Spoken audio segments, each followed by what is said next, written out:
Testing, testing.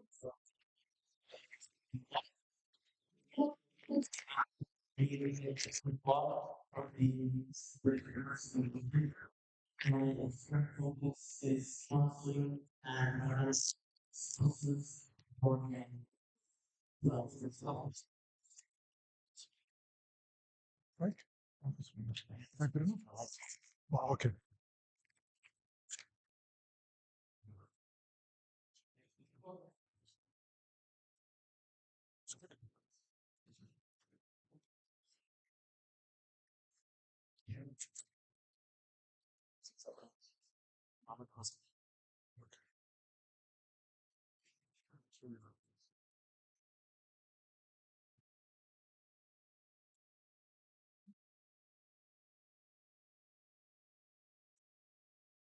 بسم الله الرحمن الرحيم. السلام عليكم ورحمة الله وبركاته. Just go top. Like this.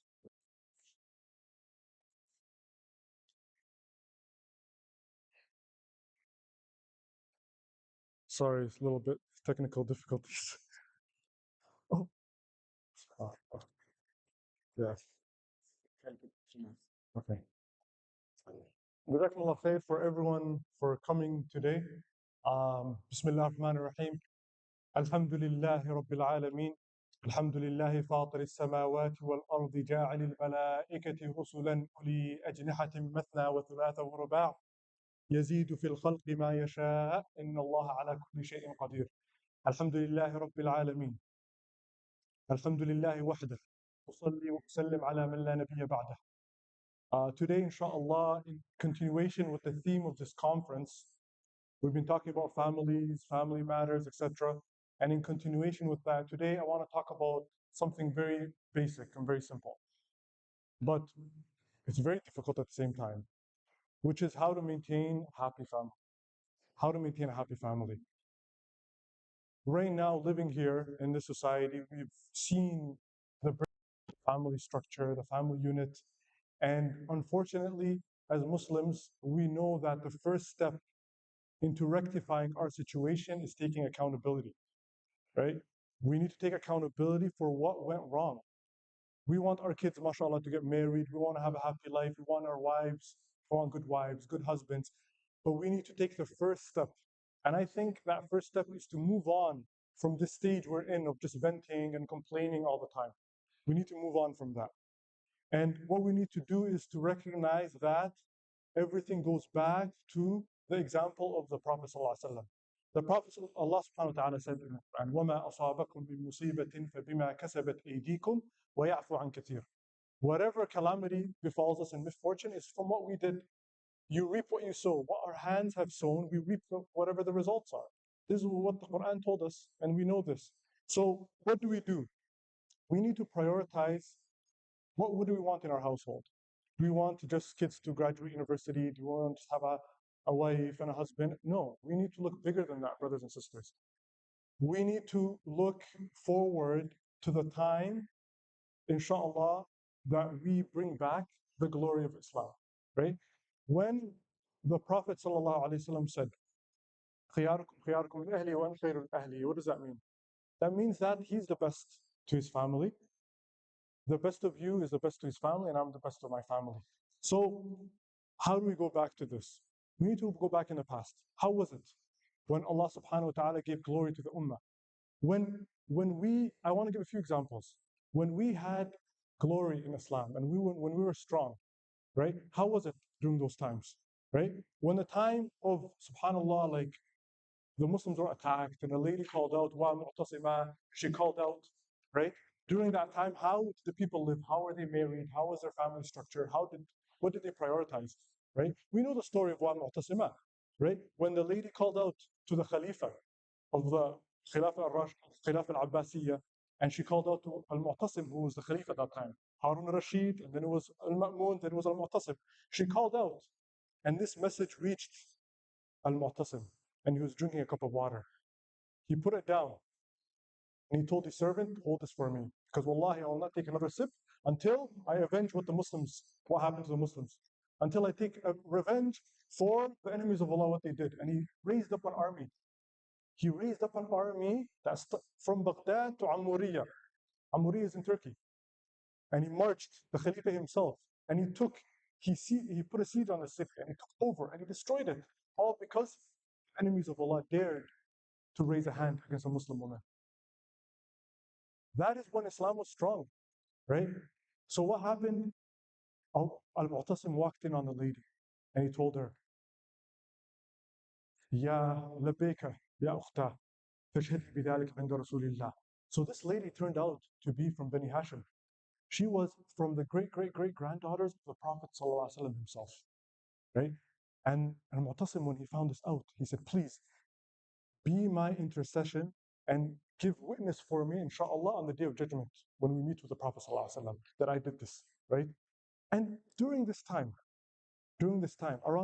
how did Muslims build their family, right?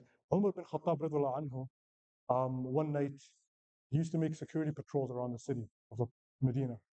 He used to walk around, make sure everything is going well. And one night he was resting against one of the walls, and he heard a conversation happening between a mother and a daughter. The mother was saying to her daughter, they sold milk in the market. That was what their job was. They sold milk in the market. And the mother was saying to the daughter, let's mix milk with the water. We could make more money that way. And the daughter told her, did you not hear what the announcement that Umar bin Khattab did? He made an announcement and he said that this is illegal. We can't do this anymore. No more mixing the water with the milk. This is deception. This is deceiving the community. And the mother was like, no, Umar is not here, nor is anyone here to hear you and to listen to us. And the daughter said, no, I'm not going to obey a command in public and be a hypocrite in private and do the opposite of that. I'm not going to do that. So Umar is listening to this whole conversation. Look at the fiqh of Umar. Look how forward thinking he was. He's listening to this. He's not thinking just, oh my God, they're doing something illegal. No. He's thinking 3 steps ahead. He's like, look at this daughter. And he has sons. So he went back home and he asked, the next day, he asked someone that worked for him, check out that family and who are they? So they checked the family out. They found out that this was a very poor family. It was a widow and her daughter, and they're poor and they just sold milk in the market. Umar gathered his sons around him, and one of them, Asim ibn Umar, put his hand up. He said, oh Umar, Amir al-Mu'mineen, oh father, I am ready to marry her. The proposal was sent to this young woman, and she accepted it. She accepted the proposal, and they got married. Like, look how this is how families were established back in the day, right? They found someone that was of good character, someone who had integrity, and then they're always looking for that for their children. And the second they found that, they don't say, oh, but they're a poor family, she's an orphan, I'm Amir al-Mu'mineen, I'm the leader of the Muslims. Why would I marry my son to like a poor orphan girl? Why would I do that? No, he's thinking ahead. They had a daughter, and that daughter had a son. You know who this son was? Umar ibn Abdul Aziz. Umar ibn Abdul Aziz was the fruit of this investment.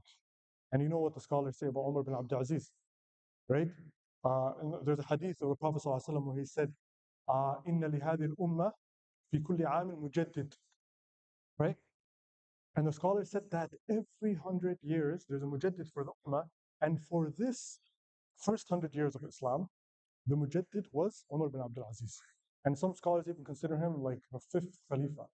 You know, the Khulafa al-Rashidun, there's 4 of them, and some of them consider he was the 5th one. And this was, we need to look forward to things like this. I mean, it's never too late, right? This is how the people in the past thought about when they wanted to make a union. They're looking forward to, okay, I want something bigger than just my kid to be this, no, I want my kid to be a reviver of the religion. This is what we should aim for, right? And Umar bin Abdul Aziz, in his time, he eliminated poverty. People would go around looking for someone to pay zakat to during his time, and they wouldn't find anyone. That's how much of a good Khalifa he was. That's how much he established justice in his time. right? And it all came from a poor orphan girl who was just honest and had integrity, and Umar married her to his son. Simple. But then look at the results that the Ummah received from this, right? So we need to, the first step to maintaining a happy family is prioritizing who you want to marry. What do you want, what are we looking for in marriage? The Prophet ﷺ said in a hadith, ﷺ, when looking for a wife, تنكح المرأة لأربعين لمالها ولحسبها ولجمالها ودينها فاظفر بذات الدين تربت يداك. A woman is married for 4 reasons: for her wealth, for her lineage, for her beauty, and for her deen. And the Prophet said, choose the one with deen. Choose the one with deen, right? I don't know. Is that what we prioritize in this day and age? Allahu A'lam. Everyone can think about that and come to a conclusion himself or herself. What about looking for, that's a wife. What about looking for a husband? The Prophet also told us what to look for in a husband. The Prophet ﷺ said, إِذَا أَتَاكُم مَّن تَرْضُونَ دِينَهُ وَخُلُقَهُ فَزَوِّجُوهُ إِلَّا تَفْعَلُوا تَكُنْ فِتْنَةٌ فِي الْأَرْضِ وَفَسَادٌ كَبِيرٌ. If someone approaches you and you're satisfied with his deen and his character, marry your daughters after him. If you do not do so, there will be great fasad and corruption and evil on the earth. And if you think about it, this is what we're experiencing now. Our kids are in jail, our kids are doing drugs, husbands and wives are fighting 24/7. Why? Because when the marriage home is being established, it's not being established in the correct way.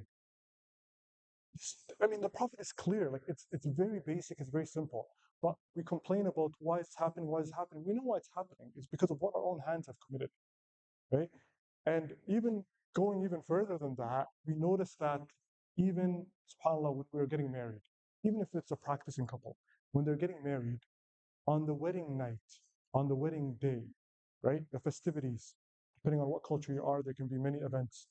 But you get married and it's like a joke amongst Muslims that when a wedding is happening, the rules of Allah are suspended. You know, when you're getting married, the rules of Allah don't apply anymore. You will see brothers who, mashallah, who don't go to free mixing events and who don't go to places where there's music and dancing, mashallah, they're sitting clapping at the wedding. You see sisters, mashallah, who wear hijab, mashallah, who cover themselves, mashallah, everything is good. On a wedding, everything, hijab is off. The rules of Allah don't apply. And then you complain, oh, when you have children later on in that marriage, when they have marital problems, people complain. Where is this coming from? How? He changed. Oh, she changed. You just didn't prioritize what you're supposed to prioritize, and you didn't put your foot down. At least, wallahi, if one person from that couple puts his foot down, inshallah, you'll see the khair. You know, the Prophet ﷺ said in the hadith, أكثر النكاح بركة أقلهما مؤنة. The best, the most barakah you can get in a marriage, in a nikah, is the one that you spend the least on, right? The less you spend on the wedding and all the, everything that comes with it, then the more barakah you will get. And this barakah you will see not only with your husband or with your wife, but also with your children, right? But it depends on what you want in life, right? But when you of your actions, just don't complain, don't vent. Make tawbah to Allah, take accountability, sit down, wake up in the last third of the night, and make dua to Allah. That, oh Allah, what I did was wrong, please forgive me, right? Um, there was a man who was called Mubarak ibn Wadih. Mubarak ibn Wadih was a simple man who worked in an orchard. He used to, collect fruits of the orchard. And one day the owner came. So when the owner came, he asked him, Mubarak, please get me a pomegranate. Mubarak grabbed a pomegranate, came to the owner, sweet pomegranate actually. Bring me a sweet one. So he brought him the pomegranate. The owner opened it up, took a taste of it, and he was like, "This is sour, Mubarak. Please get me a sweet pomegranate." So Mubarak went back again, got another pomegranate. Owner cut it open, tasted it. It was also sweet. It was also sour. Sorry. He said, "Mubarak, this is the second time. What's going on? Please get another one. Get me a sweet one." He went a third time, got him another pomegranate from the orchard and gave it to the owner. And the owner tasted it again and he's like, "Do you not know the difference between sweet and sour?" And Mubarak told him, "Yes, I do. I know the difference between sweet and sour. But you just never gave me permission to taste it." The owner was shocked. Like, what do you mean? He said, I work here to pick the fruits, and you didn't give me permission to taste the fruits. The owner was shocked. So you're telling me you never tasted any of the fruits? And Mubarak was, yes. The owner was shocked by the honesty of this man and the integrity of this man. So he went to his wife and he told her about what happened. His wife said, they had a daughter, and his wife said, Wallahi, I don't see any suitable person for my daughter except this man. They were a rich family. They owned orchards. They were very rich. And Mubarak was a simple man doing manual labor in the sun all day, every day. But even with that, they didn't care. Now, mashallah, the Muslim community were known to be, mashallah, upper middle class community. In the US, in Canada, we're doing pretty well for ourselves. How many of us are willing to marry our sons and daughters to families so much lower to you on the socioeconomic scale? How many of us are willing to do that? You find a guy working at Walmart, bagging the groceries. MashaAllah, you see him, you overhear him saying to his manager, I have to go pray salah, right? You think you're going to be like, oh, MashaAllah, I need to marry my daughter. No, we don't do that. But back then, when Islam was where it was, that's what people prioritized. They didn't care what your level was. If you're rich, if you're poor, if you have integrity, if you have character, like the Prophet said in the hadith, إِذَا أَتَاكُم مَنْ تَرْضُونَ دِينَهُ وَخُلُقَهُ فَزَوِّجُوهُ. If a man has deen and character, marry him off. And that's what they did. And this man and this woman that got married, Mubarak and his wife, their son was Abdullah ibn Mubarak. If you guys know who Abdullah Mubarak was, he's one of the great scholars of the Ummah. One of the great scholars of the Ummah. To the point that Shu'bah ibn al-Hajjaj was called Amir al-Mu'mineen fil Hadith. Shu'bah ibn al-Hajjaj was Amir al-Mu'mineen, is like the leader of the believers. It's the title of the Khalifa. So imagine Shu'bah ibn al-Hajjaj, someone on that level, giving, saying this about Abdullah Mubarak. So what did Shu'bah say about Abdullah Mubarak? He said, لم يقدم علينا أحد كعبد Mubarak. No one has ever come to us like Abdullah Mubarak. I've never seen anyone like this guy. What does that mean? The level of knowledge this man had, the level of piety, the level of wara'. This Abdullah Mubarak was a mujahid. He was a warrior. He was a scholar. He was a wealthy man. Allah blessed him with wealth. SubhanAllah, his father was very poor, and because of that union, mashallah, his son turned out to be very wealthy. Right? And not only did Shu'bah ibn Hajjaj say about this, Imam Malik himself, Abdullah Mubarak went to Medina to visit Imam Malik. And the students of Imam Malik were surprised when they saw how Imam Malik was reacting towards Abdullah Mubarak. Imam Malik was being very shy and he wasn't talking a lot, and he was addressing all the questions back to Abdullah Mubarak, and any questions he was answering. And so after the class ended, his students, Imam Malik's students, said to him, "Oh, Imam Malik, what was that? We've never seen you react to a sheikh like this before. Who was this?" And Imam Malik said, "You guys don't know? هذا فقيه خراسان, Abdullah ibn Mubarak. This is the faqih, the jurist, the scholar, the imam of Khurasan." Khurasan is, as we know, Uzbekistan, Tajikistan, Afghanistan, that area. This man was the great one of the, and that's where Bukhari is from, and Muslim is from, and Tirmidhi, that whole area, the 6 books of hadith, they're almost all from there. And Abdullah Mubarak was from there as well. This is one of the great seats of knowledge back then, that area. May Allah, inshallah, may Allah subhanahu wa ta'ala return it to that level, inshallah. So Abdullah Mubarak was from that area. And Imam Malik said, "This is the faqih of that area. I'm not gonna say anything if he's next to me. Let him do the talking." And that's how respected he was amongst his peers. He studied with Layth ibn Sa'ad, Imam Malik, and Sufyan al-Thawri. He was with all of them. They all came up together, all of the scholars. And this was just from the perspective of his knowledge. What about his generosity? What about his generosity? Because Allah gave him wealth. Abdullah Mubarak used to pay, and I'm going into a lot of details about these individuals because I can just talk about how to be a good wife, how to be a good husband, I can say all of that stuff. But I'm giving you examples of these people so that inshallah, you guys can all look back and be like, oh, these were real humans. These are real people who had real lives, and Allah subhanahu wa ta'ala gave them tawfiq because of simple decision of choosing the right person. So we, inshallah, when we have kids or young kids growing up, and when anyone who's single, when he gets married, you can do that same thing. That's why I'm going into detail on these individuals. Abdullah Mubarak about his generosity. He used to fund all the students of knowledge in his area. And when he was asked, "You're spending so much money. Why are you spending so much money on these people? This is too much." He used to say, "Wallahi, after Islam and Iman, there is nothing more important than spreading of knowledge. Al-ilm al-shar'i. There's nothing more important than spreading al-ilm al-shar'i after Islam and Iman." Because he said, if I don't do this, if I don't take care of their funding, who's gonna take care of them? They're gonna start going to work. They're gonna have to look for a job, and then they cannot learn. They cannot seek knowledge. They can't study. So someone needs to take care of them so they can spread the knowledge and give back to the community. If I don't do this, who's gonna do this? He said, knowledge will be lost. It's gonna be a calamity if I don't pay for these students. So he used to take care of all the students in his area. Not only that, all the people around him, he used to take them to Hajj. Whenever any of his companions asked him, "Oh, Shaykh, please take us to Hajj," he used to take him to Hajj.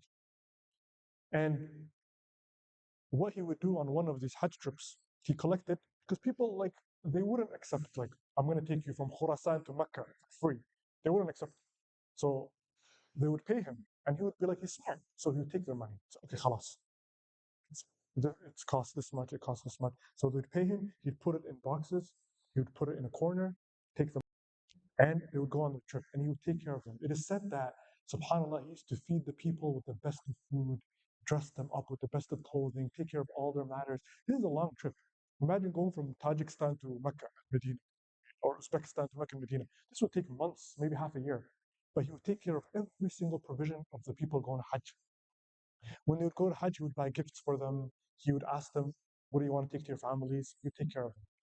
And then when they would come back from the Hajj trip, he would give them back their money. And then they wouldn't have a choice. He would just like find a way to slip them the money back. That was his generosity. There was also one last anecdote about him. Abdullah Mubarak came from, let's remember where Abdullah Mubarak came from. He came from a poor man in an orchard, married to a rich daughter of a mashallah, a man who was very rich. This is where he came from. So this is where Abdullah Mubarak came from that. Let's remember that, keep that in mind. Another thing, Abdullah Mubarak, one time, one of his students went missing. He didn't know where the student was.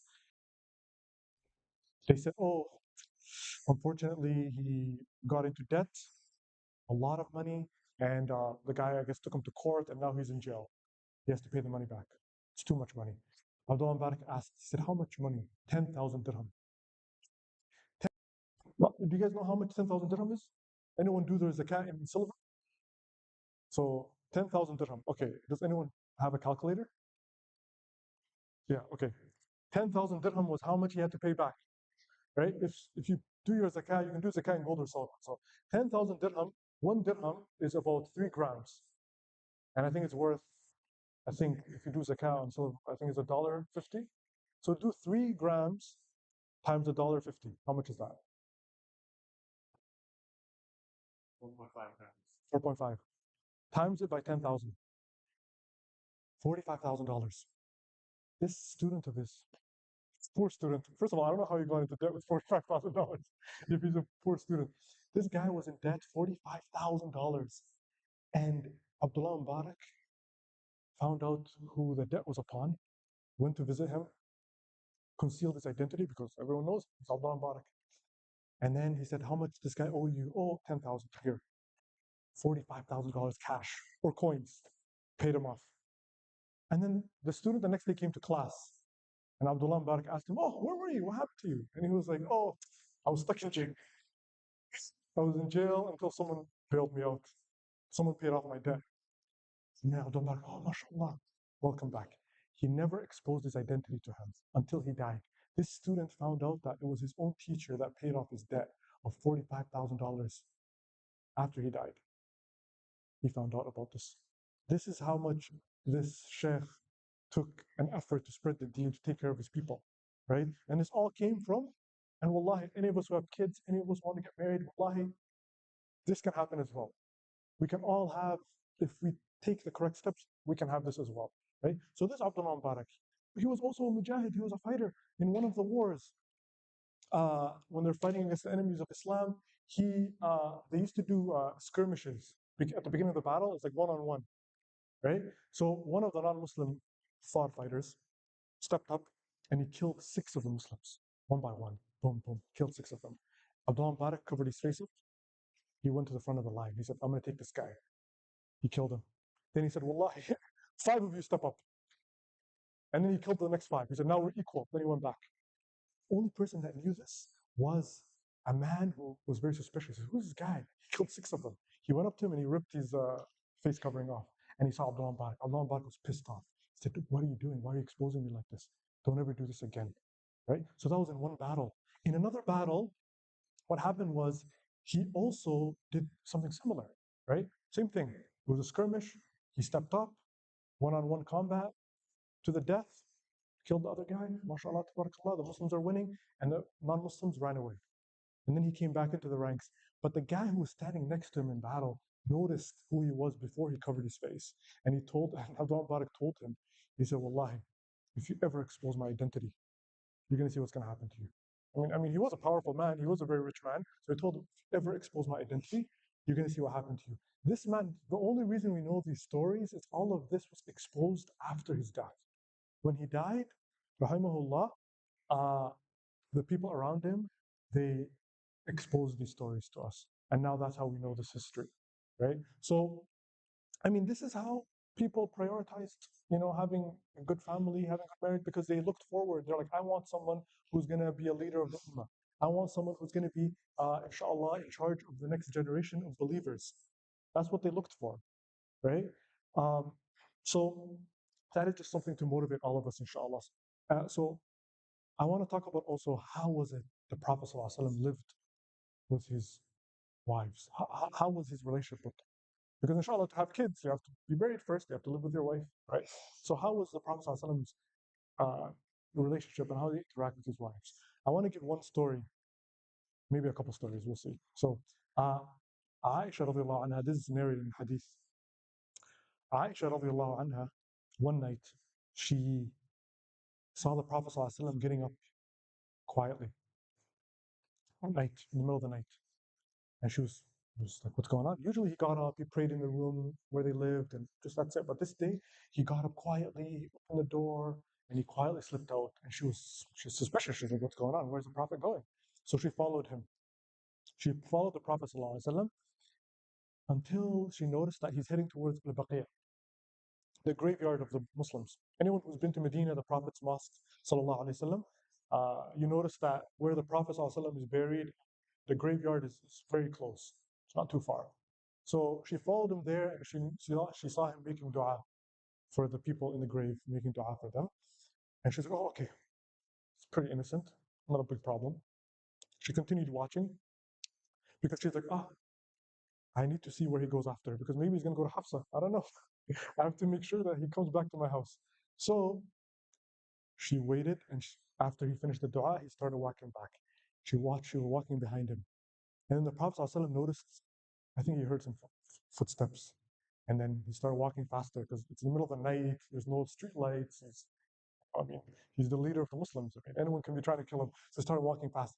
Then she noticed that he's going towards her home. So she started running. And the Prophet started running too.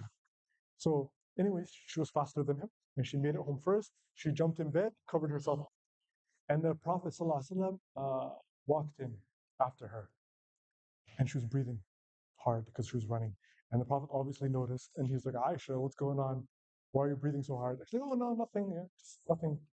And he asked her, Aisha, come on, what are you doing? She said, nothing. And he said, listen, either you will tell me or Allah will tell me. So, it's your choice. I'm the Prophet, you know what I mean? And she finally told him, look, I saw you sneaking out of the house, so I had to follow you. I was worried. He said, oh, so where did, she said, yeah, I saw you go into the graveyard and you made dua and after that, you started coming home. And obviously, it's fine. So I just came home and I went to bed. And he said, okay. And he told her, listen, Aisha, أخفت أن يحيف الله عليك ورسوله? Are you afraid that Allah and His Messenger are going to deceive you? You think I'm going to ditch you in the middle of the night and leave you? And come on, Aisha. And then he told her what happened. He said, listen, the reason I slipped out very quietly was because Jibreel came to the door and you were already in bed and you're sleeping, and Jibreel didn't want to interrupt your sleep and disturb you, so he stayed outside. So, and also for me, I didn't want to call out to Jibreel, hey Jibreel, I didn't want to do that because you're going to wake up and I'm going to disturb your sleep. So that's why I was worried about you, so I just got up quietly. And then Jibreel told me, you have to go make dua. He ordered me go make dua to the people in Al-Baqiyah. And that's what I did, right? Um, this is a very simple story, but I just want each of us to put ourselves in the shoes of the Prophet ﷺ and Aisha, right? Any one of us who are married, imagine that we got up at night for something very innocent and simple, just like the Prophet. You notice if you have kids, like the milk ran out and the kids are gonna go crazy in the morning. It's 11 p.m. So you're like, you just jump in your car, go to Walmart to get some milk. And then your wife follows you. Imagine if your wife jumps in her car and she's following you. How would we react to that if we found? Because the Prophet found out about it, obviously. He noticed that she was following him. How would you react to that? Or you wanted some chocolate, you ran to the gas station to get some chocolate bars, and then your wife is following you to the gas station in her car. How would any of us react to that? I promise you, every single one of us would go crazy. We'd be like, oh, what are you doing? Why are you following me? You don't trust me? Why are you so jealous? What's wrong with you? You're following me. You let the kids by themselves at home? Like, what's wrong with you? So all of us would react like that. But look at the Prophet's example. He simply calmed her down. He de-escalated the situation. He told her, listen, this is what happened. I went to the Baqi', the angel Jibreel came, and then he explained to her the whole situation in a very calm manner. He never accused her of anything. He didn't say, you're jealous, you're always following me, what's wrong with you, you're so annoying. He never said anything like that to her. He simply just de-escalated the situation. And this is what we need to take from this hadith, in this example, how the Prophet interacted. Even if he didn't do anything wrong, right? We as Muslims need to learn to, in our married lives, to de-escalate. We don't do that. It's always a competition. Oh, he did this, now I'm going to do this. And it goes on. You know how many things, when I've been mediating and dealing with couples, and how many small things lead to divorce? It's unbelievable. Something small like this. And next thing you know, they're in court fighting over the kids and custody and child payment and this. And it was so simple. It was something like, oh, you're jealous of me, or you don't trust me, or then give me the password to your phone. Like something so ridiculous like this. And then the household is destroyed and the kids are in the household. And then why our kids are in the streets, right? Why our kids are going to university and they don't believe in Allah anymore. MashaAllah. I mean, the best of kids, as we think, it's not according to the Islamic paradigm. But we think, mashallah, if our kids go to university, he's not doing drugs, he's not doing anything, we're saved. Little do a lot of parents know that their kid doesn't even believe in Allah. He's going to university, he doesn't believe in Allah, but he just looks professional. Allah, he's dressed up, he's going to university, he's studying with his friends, but he doesn't believe in Allah. All because husband and wife got busy with each other and they forgot about the kids. This happens all the time. Kids feel neglected, they do whatever they want. So it's very unfortunate.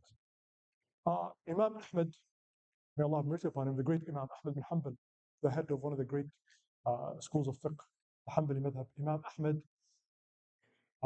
used to always make dua for his wife who passed away. Always making dua for her, always making dua for her, always making dua for her. To the point that his students asked him, like, why are you always making dua for your wife? Like, this is too much. Like every time your tongue is just making dua and dhikr and praying for her all the time. And then Imam Ahmed shook his head and he said, رحم الله عبد الله لقد لبثنا 20 سنة ما اختلفنا في شيء. May Allah have mercy upon Abdullah, his wife. We lived together for 20 years and we never fought over anything. We never disagreed on anything. His students asked, كيف؟ مستحيل. ما يمكن هذا أبدا كيف؟ 20 سنة وما اختلفتم في شيء. How is it possible? 20 years you guys living together. No fighting or disagreement? Like how? Please give us your secret. Like how is it possible that you live with someone for 20 years and clearly you're being sincere because you're always making dua for her, you're always sad, you're completely broken from her death. What is your secret? Imam Ahmed said to his companions and his students, he said to them, كنت إذا غضبت أرضتني وإذا غضبت أرضيتها. When I got angry, she used to calm me down. My husband, please, it's okay, no problem. I'm sorry. I apologize. Everything's going to be good. My bad. Inshallah, we're going to fix this problem. Don't worry about it. I got you. Take it easy. It's going to be good. Whenever I got angry, she used to calm me down. Just take it easy. She used to de-escalate. وَإِذَا غَضِبَتْ أَرْضَيْتُهَا. And when she got angry, I used to always calm her down. Right now it's my turn. listen, my wife, please, sorry, I love you, my bad, we'll fix this problem, inshallah. Let's take a chill pill. Let's sleep, inshallah, we talk about it in the morning. Everything's gonna be fine. Wallahi, I love you, everything's gonna be fine. Don't. That's how we used to interact with her. And the scholars say, when it comes to marriage, they say marriage is balanced on a thin string or a thin, like, piece of hair. You know, marriage is balanced on that. When a husband pulls on one side, the wife lets go. And then when the wife pulls on the string, a thin string, the husband lets go. And it's a balance like that. One is pulling, the other lets go. The other pulls, the other lets go. But if both pull at the same time, the string breaks and the marriage breaks as well. This is what happens. But how can we deal with this? Let's follow the example of the Prophet ﷺ. Let's follow the example of Muhammad. These people had issues, these people had problems, but at the same time, they maintained an amazing marital life. That's what they did. And the Prophet ﷺ said in the hadith, as I mentioned earlier, خياركم خياركم لأهلي وأنا خير لأهلي. The best of you is the one who's the best to his family, and I'm the best to my family. We need to be, some of us, subhanAllah, we are the best to other people. It's the opposite. We take the opposite of this hadith. We are the best outside the family, and we are the worst to our families. We literally have taken the opposite of this hadith. To the outside world, we put up a good image, mashallah, perfect, If guests are visiting, the wife makes the house perfect. But when there's no guests, the house is a disaster. The husband, mashallah, when he goes out, he's great character. He's nice to everyone, mashallah. But in his home, he's a tyrant. No one likes him in the house. His children don't like him. His wife don't like him. The wife similar. Perfect to the outside and inside. Why is this? We as Muslims have literally, when we complain about why we have problems, we have taken that hadith of the Prophet ﷺ and we have flipped it and we expect things to change. Right? This is what we have done. Right? The Prophet ﷺ in his household, he used to maintain a household that is lighthearted. He used to be humorous with his family, with his wife, with his kids. He used to make jokes, he used to smile, he used to be very chill. He used to play with his children. He used to play with Hassan and Hussein, his grandchildren. They used to jump on his back. They used to crawl. He used to carry them. He used to get all the kids in the area, in the neighborhood, make them line up, and hey, 1, 2, 3, race. Let's see who's the fastest person. That's what the Prophet used to do. The little child, the hadith, there's so much fawaid from this hadith, from a point of lugha, from a point of fiqh, from a point of everything. The hadith where the Prophet made a little joke with a kid. Ya Aba Umair, ma fa'al al Right? This was a little kid that had a pet bird and the bird died and the kid was sitting in the corner sad and the Prophet went up to him, just made a little joke with him. Oh, what did the little bird do? Making the kid was happy, he started laughing. This is the character of the Prophet ﷺ. But some of us, we don't have this. We are just authoritarians, the husband or the wife. No fun. When the husband or the wife comes home, the wife is like, oh my God, buzzkill. When the wife comes home, oh, the husband is like buzzkill. But when the mom and dad come home, the children are like, oh, it's gonna be boring. All the fun is done. This is how the Muslim households are in this day and age, unfortunately, right? And we need to change this.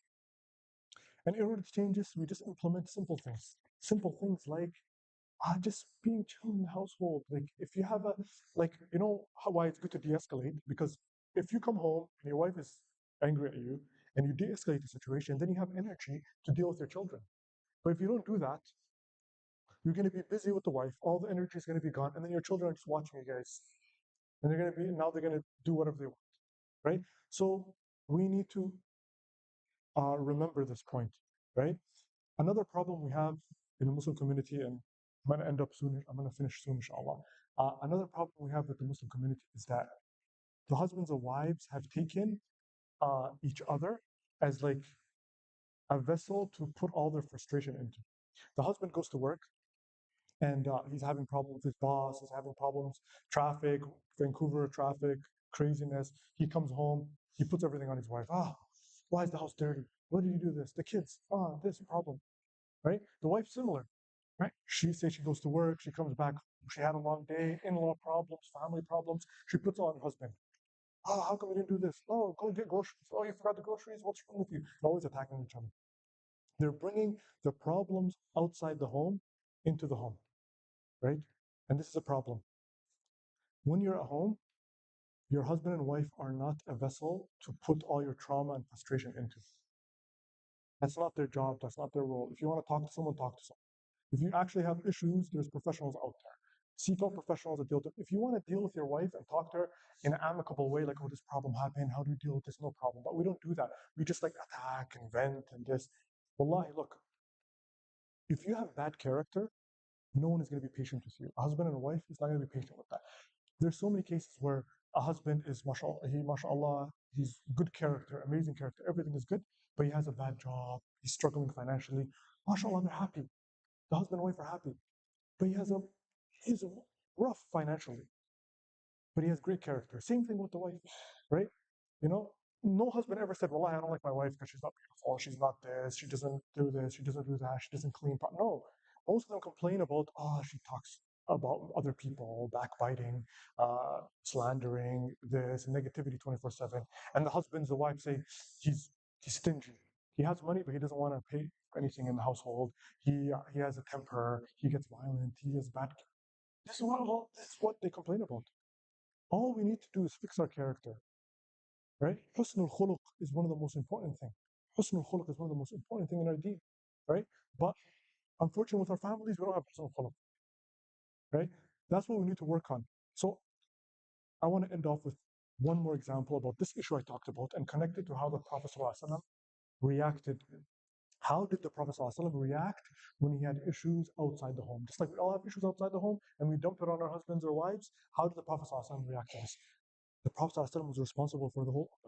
He was a leader of the believers. He was a warrior. He was getting diplomats coming from everywhere in the world. He's giving da'wah. He's sitting down. He's sending letters to Rome and Persia. And right, he's being attacked. He's going to war. How did the Prophet ﷺ react when he came home? What about when Islam was at its weakest point? Right? Because right now we can compare ourselves mostly to the time of the Mecca. Al-Ahd al-Makki, that's when we can compare ourselves to. We're very weak at this point. No one really respects our power and abilities as Muslims in the world. How did the Prophet ﷺ react when he was in Mecca? And by the way, when the Prophet ﷺ was in Mecca and he was married to Khadija radiallahu anha, that is when he had all of his kids. That is the anyone who has children, that is the most hardest part when the kids are young. And he didn't have one or two or three kids, he had many kids, the Prophet ﷺ, with Khadija radiallahu anha. And he would come home in Mecca, his kids are babies, they're crying. How did he react with all the problems? The Prophet ﷺ would go out and he would be attacked. They would throw stones at him, they'd throw garbage at him. The Prophet ﷺ, they would call him names, Ya Kahin, Ya Majnoon, Ya Sahir. The Prophet ﷺ, he would watch his own companions being tortured, some of them to death. Ammar bin Yasir, his mother Sumayya, and his father Yasir, this household was all wiped out, except for Ammar. Sumayya was the first martyr in Islam. She was killed by Abu Jahl, murdered by him. Qabbahahullah. Yasir was tortured to death as well. Allah. And the Prophet ﷺ used to walk by them every day. Imagine, you have 4 or 5 kids, you have a wife, and you're dealing with all these problems. Imagine. He used to walk by them every day. He used to tell them, you couldn't do anything. Sabran ya ala Yasir fa inna maw'adakum al-jannah. Be patient, O family of Yasir, because wallahi, certainly your appointment is in Jannah. You guys are guaranteed paradise from the horrors that went on with them. Bilal ibn Rabah being tortured, Khabbab ibn Arat being tortured. They all coming to the Prophet complaining, "O Prophet of Allah, please, is there a way out? Is there a way out?" And he had no power, he couldn't do anything. Not only that, even when the Prophet ﷺ wanted to pray, alhamdulillah, we come to the masjid, it's so easy for us to pray, right? In peace, in tranquility. We're living in a non-Muslim country. Look how peaceful it is to come to pray. All the masjids, all these beautiful masjids, beautiful carpet. We pray our salah in peace and tranquility. And some of us don't even pray, Allah musta'an, but that's another discussion for another day. But it's so easy to pray. The Prophet ﷺ, when he wanted to pray and go to the Kaaba, what happened to him? He would be abused. He would be making sujood and they would dump the intestines of a camel on him. And anyone who's been to that part of the world and who's seen camels, and the camels have a even their meat is a very strong, it tastes very good, but it's a very strong flavor. They would dump the intestines. Imagine how disgusting that is, a camel's intestines. And it'd be so heavy, camels are huge. And he'd be making sujood and they'd put that on his back. And he would be stuck in that position for how long? Until his daughter, Fatima, would come. And with her blessed hand, she'd wipe out, crying, tears coming down her face, at the humiliation of her father, should be wiping off from his back until he can get up. and then he would walk home. But how is his spirits? We talked about earlier how we have problems at work, traffic, days when we come back home, we throw it at our wives or husbands. How does the Prophet react when he's coming home? Throwing garbage at him. Prophet ﷺ would come home and he would leave all of his problems outside at the front door. He would check all of his problems at the front door. He would never bring his problems home. And that's an important lesson that we need to take away. If nothing else, please, if you have problems, check them at the front door. It is not your wife's fault and it's not your husband's fault. Right? You know how many times I've dealt with a situation and in front of me, I can see, not only it's not their fault, they make stuff up to make themselves feel better. In front of me. I'm like, what are you talking about, brother? Calm down. You literally made that up. What are you talking about? And the wife is saying something. I'm like, that's not true. I'm talking to you right now. He's sitting right there. That's not true. Why? Just want to vent. Frustration, they want to vent. This is a disaster. We have to be sincere and we have to accept that if we need help, we seek help. Don't put it on our husbands or wives. The Prophet would check all of his problems at the front door. And one time, he would come home and he was smiling. And he was smiling and he said to Khadija radiallahu anha, he said to her, look at these people. Look how Allah subhanahu wa ta'ala has protected me from their insults. Khadija looked at the Prophet. What are you talking about? They're always insulting you. How did Allah protect you from their insults? Ya kahin, ya sahir, ya majnoon. They're always making fun of you. They're always disrespecting you. What do you mean? How did Allah protect you from their insults? He said, so the Prophet ﷺ, his name is Muhammad sallallahu alayhi wasallam. And Quraysh, because Muhammad is a very beautiful name, the one who's often praised. That's what it means. It's a beautiful name. So they didn't like calling him Muhammad because that means like they're praising him. So they used to call him Mudammam, which is the opposite of Muhammad. Muhammad is the praised one, Mudammam, opposite, bad. And they used to call him that all the time. And the Prophet ﷺ told Khadija, they're not insulting me. Do you not see that they are insulting Mudammam, but I'm Muhammad? I'm not Mudammam. They're making fun of Mudammam, but I'm Muhammad. So the Prophet ﷺ, look at that. Look at how his spirits were always high. How he maintained whatever problems he had, he disconnected it from his household. And he came home and he told the people in his household that, listen, now it's time to talk about whatever issues we have or to deal with the kids, to deal with the family. He never told Khadija, I don't want to talk to you. Aisha, years later when he married her, he would come home and Aisha one time would have these stories to tell him. Oh, Prophet of Allah, I have a story to tell you. He said, okay, what is it?